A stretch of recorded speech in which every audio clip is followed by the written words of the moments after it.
Hey there, what's up guys? It's Fergal here and thanks for checking out my review. Now before we get started with the review, if you would like me to build your entire internet marketing business for you and stay with you until you get to $10,000 per month, then be sure to check out the first link in the description. Now back to the review. When you pick up this product from the second link in the description, you're going to get my 4 bonuses delivered to you automatically. Bonus number 1 is I'm going to show you how I get 250,000 brand new email subscribers every single Friday. This is not a method, it's not a technique or anything like that. I literally show you where to go, how to pick them up. You get them guaranteed, and then you mail them with your self-hosted autoresponder that I also show you how to set up. The self-hosted autoresponder costs between $3 and $12 per month, so it's very, very cheap, even when you have 5 million email subscribers.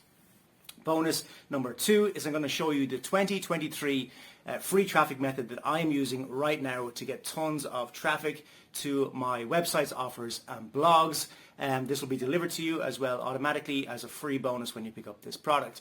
Bonus number 3 is I'm going to show you how to rank all of your YouTube videos first on YouTube so that you can get massive rankings and massive traffic from your YouTube videos to any offer that you want. Bonus number 4 is I'm going to give you your own offer to promote. My Empire course is one of my best-selling courses ever. I'm going to give you 100% commission throughout the funnel so that you can promote it as your own course. So with that said, let's check out what this product is all about. And remember, if you would like me to build your entire internet marketing business for you and stay with you until you get to $10,000 per month, then check out the first link in the description. If you would like to pick up the product that I'm reviewing right now, check out the second link in the description. Cheers guys, let's check out what this product is all about.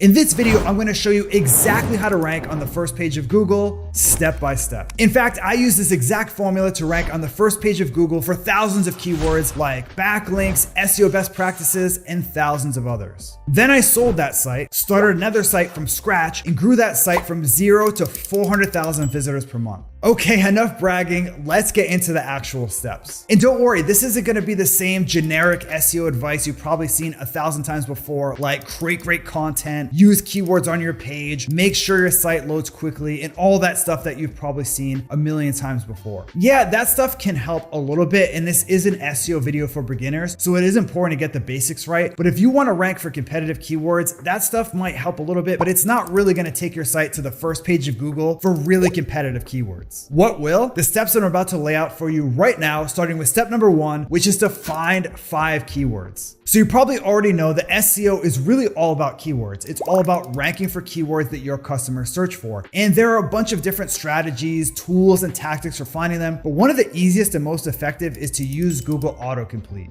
All you need to do for this to work is type in a keyword that you think a customer might search for and look for the suggestions that Google gives you. These are great for 2 reasons. First of all, these keywords are usually keywords people are searching for now, so they tend to be trending a little bit. That way you can get in early and sort of ride the wave as more people search for that term. But more importantly, they're usually long tail keywords, which are much less competitive than most keywords that people go after. One of the biggest mistakes people make that are new to SEO is that they go after really, really competitive keywords, and they're usually keywords that people first think of when they think of their business. So for example, let's say you run a skincare brand and you want to create a blog post around the keyword skincare routine. Now on the surface, this is a good keyword because it's something that your customers probably search for. The problem is, it's just way too competitive for most new sites to rank for. You have huge brands trying to rank for this skincare routine keyword. A long tail version of this keyword would be something like skincare routine for men or skincare routine for dry skin. These 2 keywords are much less competitive than skincare routine, so even if your site is new, you still have a chance to rank for them. So once you're done with Google Autocomplete, scroll down to the bottom of Google to the related searches section. Here's where Google will show you keywords that are directly related to your keyword and sometimes more tangentially related, so it's almost like brainstorming within Google. And speaking of keywords that are low competition, a great way to find them is a tool called Exploding Topics. And this is a shameless plug because I'm the co-founder of that tool, but it really is a great way to find keywords that aren't competitive yet. Which leads us to our second step, which is to create amazing content out of each of the 5 keywords that you found. So at this point, you should have found at least 5 keywords that are a good fit for your business and also are relatively low competition. And now it's time to create amazing content around those keywords. Now, back in the day, amazing content meant just these like huge page guides, 10,000 words, covered everything. And in some cases that does make sense. But in SEO today, the big thing is search intent. And what that basically means is when someone searches for something, there's a search intent behind it. Sometimes the search intent is looking for information, looking to buy something, looking to browse and compare different products. And each keyword basically has a unique search intent. And the better that your content can satisfy search intent, the higher you'll rank in Google. For example, someone searching for best organic cat food is probably not credit card in hand, ready to buy cat food. They're more in browsing mode and they're comparing different options. So if your page does a good job of comparing the pros, cons, pricing of different cat foods, it's likely to perform well. But if you create a page that's like promoting one cat food over the other and it's really salesy, it's probably not going to convert well. But if someone's searching for something like buy cat food online, they're much further down the funnel and they're ready to buy. So you could even rank a product or category page for a keyword like that on your e-commerce site, even though there's no valuable content. Besides search intent, you also want to create something that's unique, something that brings something new to the table or something better to the table. Otherwise, you're going to have a hard time ranking because for most keywords, there are already a decent number of results. So for you to stand out and create something that deserves to be on the first page or even number one, you need to bring something really different to the table that the results don't already have. For example, look at this guide from my old site. It contains strategies, tips, case studies, and other things that really no other content has, which is one of the reasons it ranked on the first page so quickly.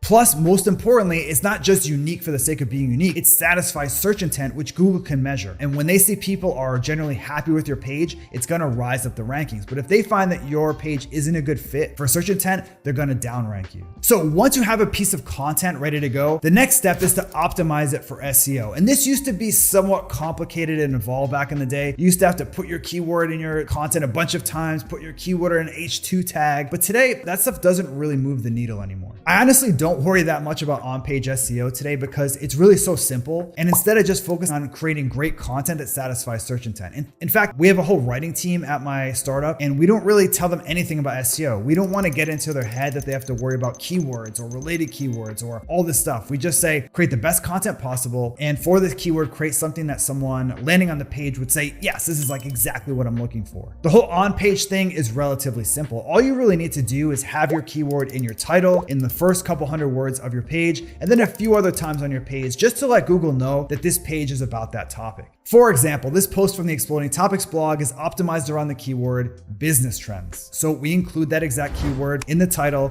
in the first 100 words, and a few other times on the page. Honestly, that alone is like 90% of on-page SEO right now. And yes, that page does rank number one for my target keyword, business trends, but it's not something that ranks because of any on-page SEO magic. It ranks because it's the best result for the keyword business trends. It has the best content, the most original content, and it satisfies search intent. So now that your content is written, optimized for on-page SEO, the next step is to optimize it for user experience. Google used to rank sites based largely on how many backlinks they had or based on how many times a keyword appeared on a page, and it's not really like that anymore. Backlinks are still super important. I'm going to cover that later in the video, but Google largely ranks content based on how happy it makes a searcher, which is that search intent thing that we talked about earlier. But you can't just create a piece of content that satisfies search intent and expect it to rank because you also need to make sure that the user can find their information quickly, basically user experience. In fact, Google can carefully measure how people interact with your site and whether they bounce back to the search results. And if people bounce quickly from your site after landing on it from Google, they'll downrank you. But if people are generally staying on your site for long periods of time after searching for a keyword, that's a positive sign to Google and they're likely to raise your rankings. With that, here's exactly how to optimize your content for user experience. The first thing is you want to front load the value as much as possible, which is basically giving people the thing they're looking for as high on the page as you can. Basically, you don't want to hide insights and hide really valuable tidbits in your content. You want to make it stand out so people can skim and get what they're looking for quickly. For example, look at this post about ETFs from Investopedia. The page doesn't even have an intro, never mind a long-winded intro. It just jumps right into what ETFs are, which is what people searching for ETFs want to know. Now, at Exploding Topics, we do use intros, but we try to keep them really short. And the idea behind them is really just to let people know that they're in the right place. That way, people can get value within seconds of landing on the page.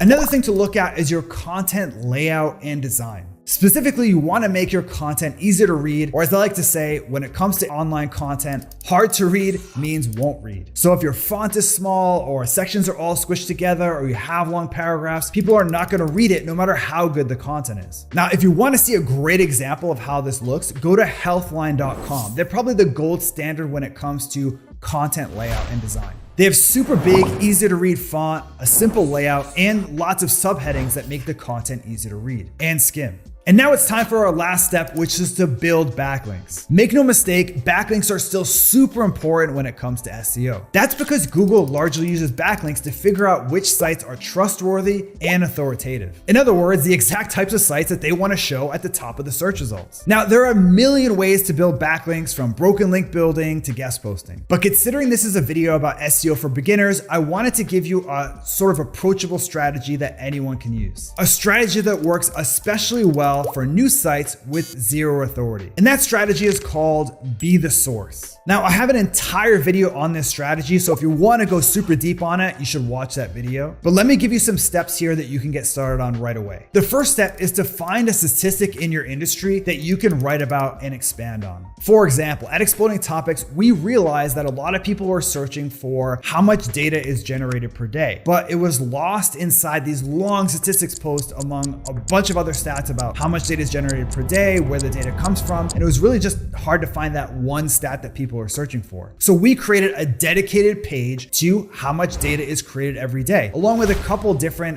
insights and examples. But most importantly, at the top of the page was the statistic people were looking for. So that way, someone searching for how much data is created per day, we were the source. We were the easy source to find and the easy source to cite. And that made us quickly the source for bloggers and journalists that were writing about how much data was generated per day. In fact, we started to get backlinks literally like a week or so after publishing the post. Now you might be wondering, if my site's new, it doesn't have any authority, why would Google rank that content and why would someone link to me? That's a good question and a legitimate concern. Well, that's exactly why you want to target really specific stats that people are going to have a hard time finding anywhere else. These specific stat keywords are super low competition, so you can usually rank for them without any authority whatsoever. For example, when ChatGPT was first blowing up, we realized that there was an opportunity to create one or maybe even several stat pages around ChatGPT. The problem was there are already quite a few pages about ChatGPT statistics, like how much money they raised, who's the founder, and stuff like that. So we went with a very specific topic instead. How many users does ChatGPT have? Which ranked super quickly and brought in dozens of backlinks. And that page, because we're targeting a new trending low competition keyword, ranked very quickly. And when bloggers and journalists were writing about ChatGPT and they wanted to know how many users they had, they found us first. So let me give you the key takeaways from this video so you can get started and actually start to rank your site in Google today. First, you want to target low competition, long tail keywords that are still trending and they haven't become mainstream yet. Next, you want to create a piece of content that's not just great and high quality, which is vague. It's something that satisfies search intent and gives searchers exactly what they want. Third, you want to optimize your content for on-page SEO, which is basically adding your keyword on your page a couple of times. Next, optimize your content for user experience and make sure people can get value as soon as possible after landing on your site.